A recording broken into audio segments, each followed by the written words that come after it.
We're starting a you-pick flower farm from scratch. We have no land.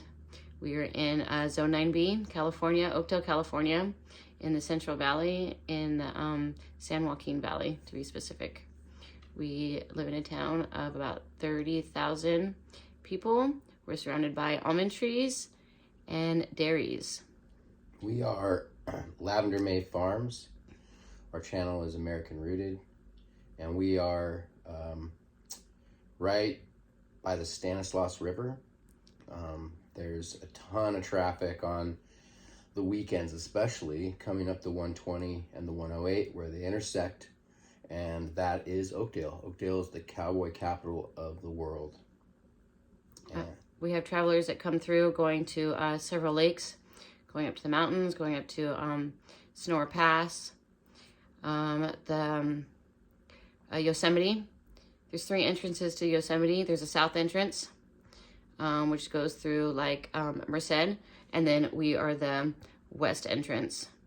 We're about about an hour and a half away from Yosemite Valley, but to come into Yosemite Valley, you have got to go through Oakdale.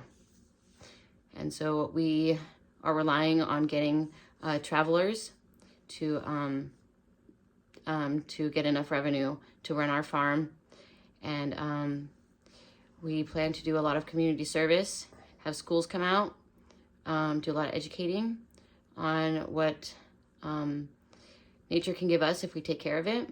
We plan to have special education come out on specific days just for them so they can feel comfortable, enjoy the flowers.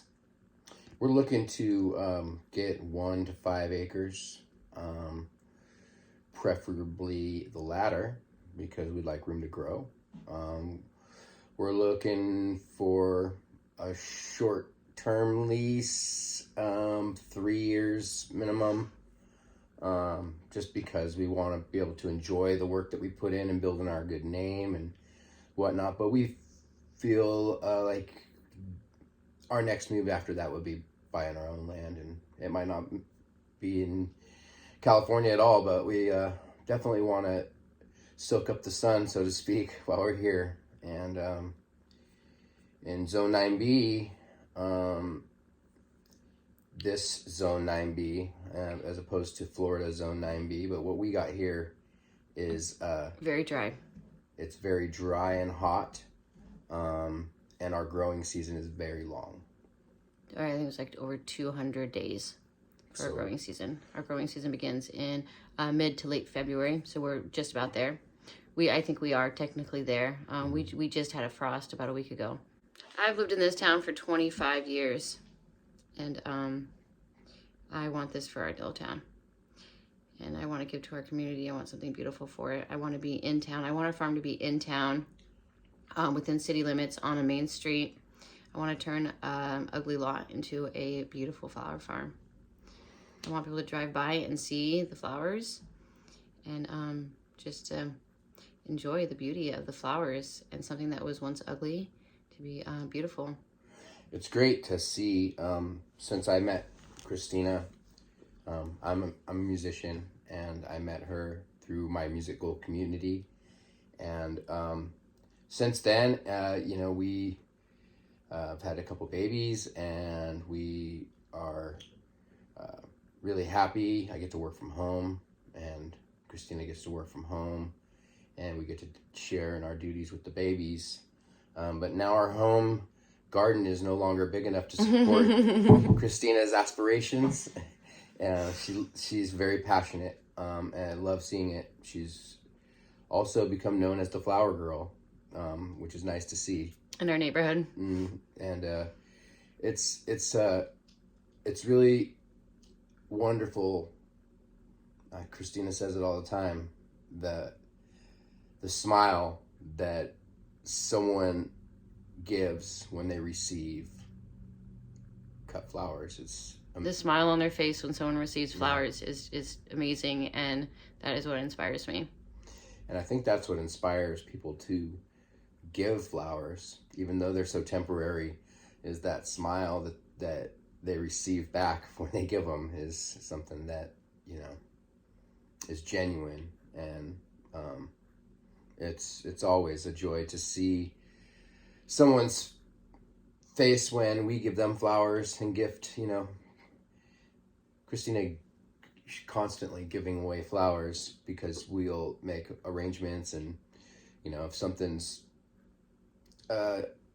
we get hot days here, so we put them out in the front, and you know, they're not gonna last outside more than a couple days. You know, if we don't sell them, then we gotta give them to somebody, and she'll give them to the mail the mail lady. So backstory, last year I started, I started growing flowers. I've done a vegetable garden for many years, and I felt like it wasn't producing. I wasn't getting what I was putting into it. And Ona suggested to grow flowers to give to our friends. And so that's what we started doing, and I fell in love with it, got a passion for it, and it's a fire burning inside of me, and I want more, as most flower farmers do. From what I hear, we watched a lot of YouTube over the last year.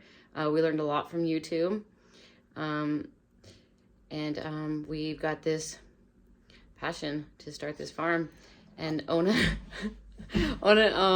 I'm fortunate enough to be able to stay home, to be a stay-at-home mom. Ona provides very well. He's fortunate enough to work from home, and that's what's funding our project here. We don't have we don't have any land. We already said that. We don't have any land. We're going to lease land. We are actively looking for land. We have a potential, a great spot that we're going to work some numbers on.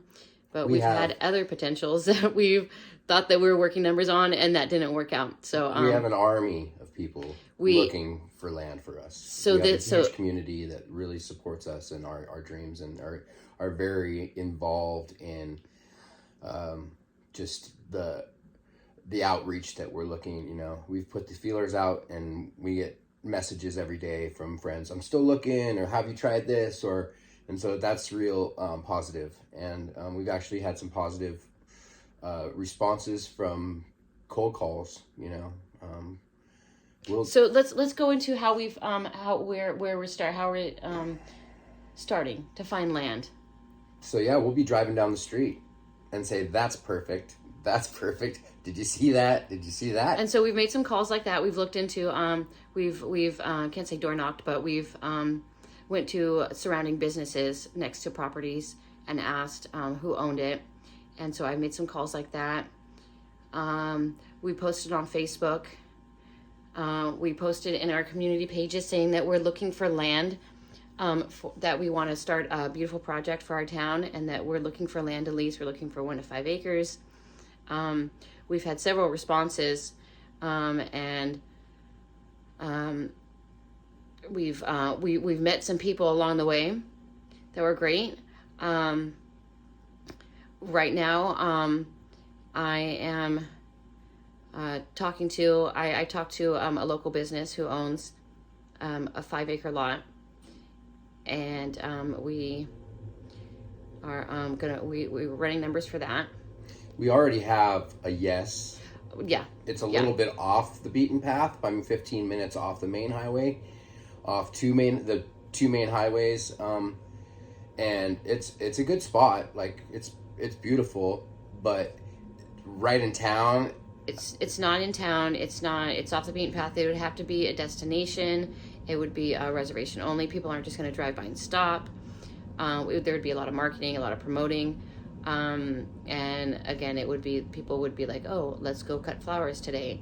Let's go do this." And it would be like a planning thing, where instead of just drive by and see it and, "Oh, let's stop and do that." Or, we're on our way to Yosemite. We're on our way home from Yosemite. We're on our way home from the lake. We're on our way home from the mountains, from the cabin. Let's stop and get flowers on the way or on the way home. It wouldn't be like that. So we definitely wouldn't expect the revenue that we would if we were in town. And to have, we need that revenue to do the community service that we want to do. You know, also, I think what's very interesting when you set out, I mean, first you have the conversation or the idea, and you're like, "What about this?" And, "Oh, sounds great, let's do it." Well, it's not so easy, you know. There's a lot of planning that goes into it. There's a lot of rules that go into it. And there's a lot of steps that go into it. And you find out how ready you are when you start talking to people. And I must say, we are more ready than we were a week ago. it's been right. We put a lot of time into this so far, with writing up the plans for our the beds, the whole flower farm, the what we're gonna plant, what's gonna be the rows, how big the rows are, the drip tape, and we'll get all into that probably in a different video. This is really an introductory video. The porta potty, the parking, the insurance, the numbers, the water costs, the expenses. Yes, I mean it's the compost delivery, the mulch delivery, who's going to provide this, who's going to provide that. And once all these expenses add up, you're like, oh wait, now our lease isn't just $100 or $300 an acre. It's going to be all these extra expenses, and how are we going to supplement that? So we've had some really good ideas about different alleys of revenue. Yeah, little craft market, food truck, fair, beer festivals, wedding shows.